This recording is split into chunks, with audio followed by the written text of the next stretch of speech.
I lay on the cold kitchen floor, my hand clutched to my side where waves of sharp pain were radiating through my body. It felt like a knife twisting inside me. My 7-year-old daughter, Lily, stood nearby, her small face etched with fear. "Mommy, are you okay?" Lily's voice quivered, barely above a whisper. I tried to sound reassuring, despite the agony. "I'll be fine, honey. Just a bad stomach ache," I lied, attempting to mask the severity of my pain. Footsteps echoed through the hallway as my husband, David, appeared in the doorway. His expression was one of annoyance rather than concern. He was all set for his trip, suitcase in hand. "What's going on, Evelyn? Why are you on the floor?" David asked, his voice tinged with irritation. "I think it's appendicitis, David. It's really bad. We need to go to the hospital." I managed to gasp out, each word punctuated by pain.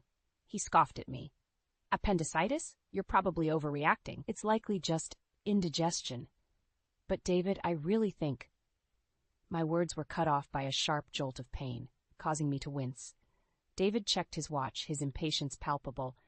"I can't miss this trip with Rachel. Just call a taxi or something."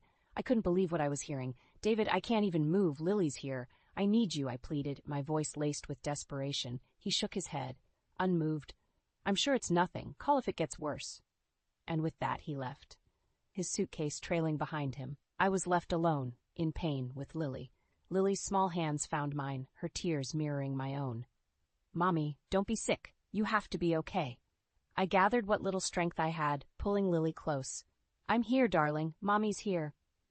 With David out of the picture, I knew I had to take action. Shaking hands fumbled for my phone, and I dialed the only person I knew I could count on, my brother Michael. The phone rang, its sound echoing in the quiet kitchen. "Hello?" Michael's voice was a beacon of hope. "Michael, it's Evelyn. I need help. I think it's appendicitis. I can't move and Lily is frightened," I said, each word a struggle. There was a brief, stunned silence, then Michael's voice, steady and strong. "I'm coming right now. Hold on, Evelyn. I'll be there as soon as I can." Leaning back against the cold tile, I closed my eyes, trying to keep the pain at bay. Lily cuddled up to me, her presence a small comfort. In that moment, a resolve formed within me. David's abandonment in my time of need would not be forgotten. It was a deep cut, a betrayal that marked the beginning of a change. As I waited for Michael, one thing was clear. Things would never be the same. I was going to make sure of it. As I lay in the hospital bed, the sterile white walls and the soft beeps of the machines around me felt strangely comforting. The surgery for my appendicitis had been a success, but the emotional wound left by David's abandonment was still raw. I had managed to call my parents to take care of Lily while I recovered, their voices filled with concern and unspoken questions about David's absence. 3 days later, I was back home, the physical pain a dull reminder of the recent ordeal. Lily, her face brightening at my return, ran into my arms. "Mommy, you're back. Are you all better now?" Her innocent question tugged at my heart. "I'm getting there, sweetie," I replied, hugging her tightly, grateful for her presence. The calmness of our reunion was shattered the next day by the sound of the front door banging open. David and his sister Rachel stormed in, their voices raised in frustration. "Why didn't you pick us up yesterday? We had to spend extra on a taxi and train fares." David's voice was loud and accusing as he entered the living room. I felt a surge of anger at his audacity. "Welcome back. You must have had a tough time," I said coldly, meeting his gaze with a glare. David stopped in his tracks, surprised by my icy reception. Rachel, too, seemed taken aback by the tension in the room. "What's with the attitude, Evelyn?" David demanded. I couldn't hold back any longer. "While you were off enjoying your trip, I was in the hospital," I said, my voice steady but seething with anger. "And you, Rachel, always demanding David's time without a thought for his family." Rachel's face reddened, and David looked bewildered. "What are you talking about? You were okay, right?" he retorted, his tone dismissive. "It's not just about being okay, David. It's about being there when your family needs you," I shot back, my frustration boiling over. Before David could respond, the living room door opened, and in walked Michael, our parents, and David's parents. 14 eyes filled with varying degrees of anger and disappointment were fixed on David and Rachel. "Why is everyone here?" David's voice faltered, his confidence waning under their collective glare. I took a deep breath, channeling my pain and betrayal into words. David, you left me and Lily alone when we needed you the most. I had to be hospitalized, and you weren't there. I've told everything to both our families.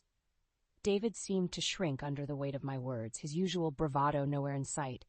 His eyes darted around, seeking an ally, but found none. It's not just about this one incident, David. It's about all the times you've put Rachel's needs above your own family, my brother Michael added, his tone laced with disappointment.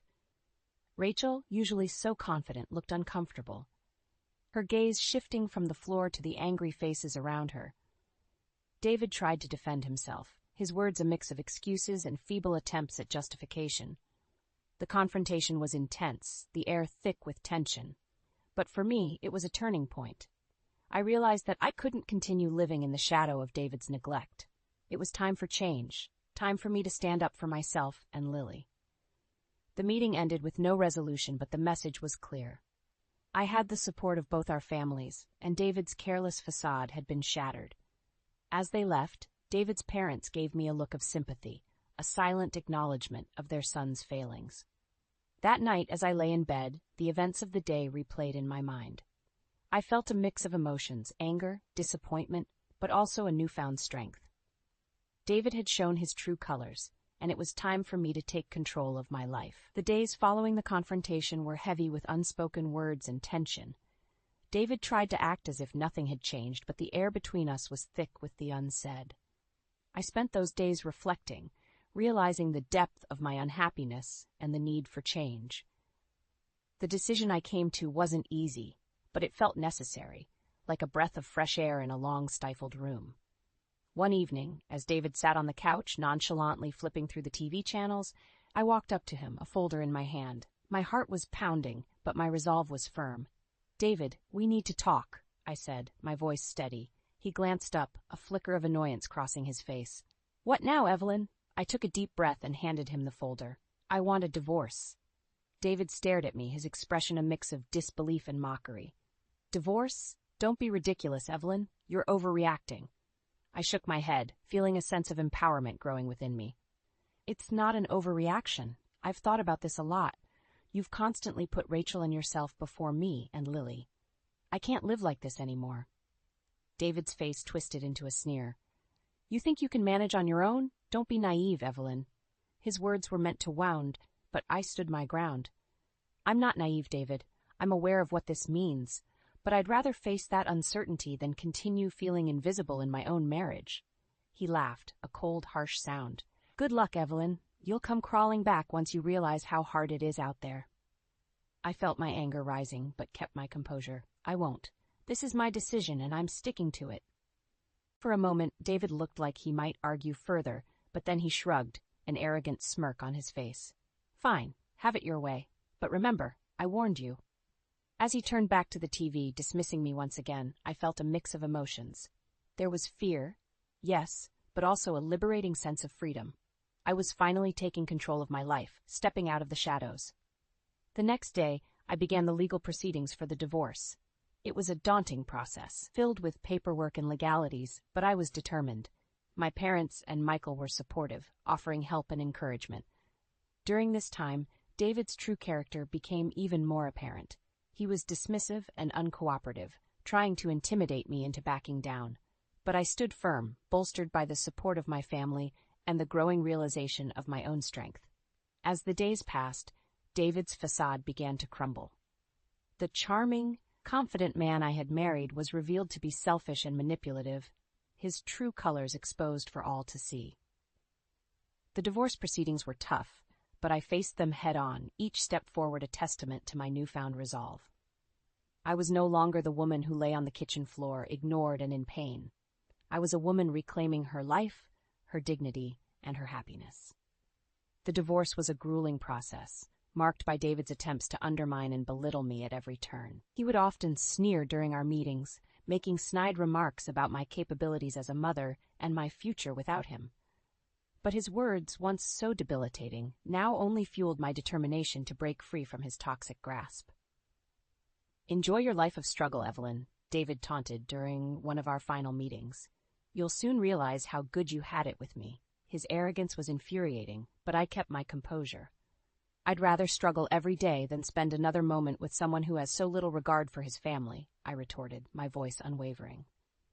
David's smug expression faltered for a moment, replaced by a flash of anger. He quickly masked it with a scoff, but I could tell my words had hit their mark. The day the divorce was finalized, I felt a strange mix of relief and apprehension. I was free from David, but the journey ahead was daunting. Yet, as I walked out of the courthouse, a sense of liberation washed over me. I was ready to face whatever challenges lay ahead. In the weeks that followed, David's life began to unravel. His neglectful behavior and the divorce became the talk of his workplace. Colleagues who once admired him now looked at him with a mix of pity and disdain. His charming facade had crumbled, revealing the pettiness and selfishness beneath. Word of our divorce and the reasons behind it spread through our community, thanks largely to my cousin, a well-known figure in our neighborhood. David, who had always prided himself on his image and reputation, found himself the subject of whispered conversations and judgmental glances. Rachel, too, faced her share of backlash. Her interference in our marriage was now public knowledge, and friends and neighbors began to view her with suspicion and disapproval. The bond she once shared with David, unbreakable in her eyes, was now strained and awkward. One evening, while picking up Lily from school, I overheard a heated argument between David and Rachel outside their house. Their voices were laced with blame and resentment. "It's your fault we're in this mess, Rachel," David yelled, his frustration evident. "How dare you blame me? You're the one who couldn't keep your family together." Rachel shot back, her voice high with anger. Their argument was a stark contrast to the united front they once presented. The seeds of discord sown by their actions had finally borne fruit, and they were now reaping the consequences. As I walked away with Lily, I felt a sense of vindication. David and Rachel were finally facing the repercussions of their selfishness. It was a harsh lesson, but one they had brought upon themselves. That night, as Lily slept peacefully in her room, I sat by the window, reflecting on the past few months. The journey had been difficult, but it had led me to a place of strength and self-respect. I had fought for my dignity and for Lily's future, and though the road ahead was uncertain, I felt ready to face it with newfound confidence. In the aftermath of the divorce, life settled into a new rhythm, one that was quieter but more fulfilling. The shackles of my unhappy marriage were gone, and in their place was a newfound sense of independence. I started to rebuild my life, piece by piece with Lily by my side. My first step was to secure a job. The gap in my resume, due to years dedicated to motherhood, was a concern, but I was determined. After several interviews, I landed a position at a small accounting firm. The firm was run by a woman who believed in supporting working mothers, and the environment was understanding and flexible. It was a perfect fit for me. Lily adapted to the changes with the resilience that only children possess. She started kindergarten, her days filled with new friends and learning. Her laughter and chatter filled our home with joy, a stark contrast to the tense silence that had pervaded it before. But the echoes of my past with David were not completely silenced. One afternoon, while dropping Lily off at school, I overheard a group of parents whispering, "That's her, Evelyn. Heard her husband left her because he couldn't stand being around her anymore." Their words stung, but I held my head high. The gossip and judgment were small prices to pay for the freedom and peace I now had. Meanwhile, David's downfall continued. His pride had taken a significant hit, and his once spotless reputation was now tarnished. I heard from mutual acquaintances that he had moved back in with his parents, a fact that he tried to keep hidden but eventually seeped out. Rachel's situation was no better. Her meddling in our marriage had alienated her from many of her friends. The once inseparable siblings were now barely on speaking terms, their relationship strained by blame and regret. As for me, I found solace in the support of my family. My brother, Michael, moved closer to us, and his presence was a constant source of comfort. My parents doted on Lily, their love for her a balm to the wounds of the past. One day, while sipping coffee in my kitchen, I reflected on the journey I had taken. The pain, the struggle, the liberation, it had all led me to this moment of tranquility. I had not only survived, I had emerged stronger, more self-assured. The doorbell rang, pulling me from my thoughts.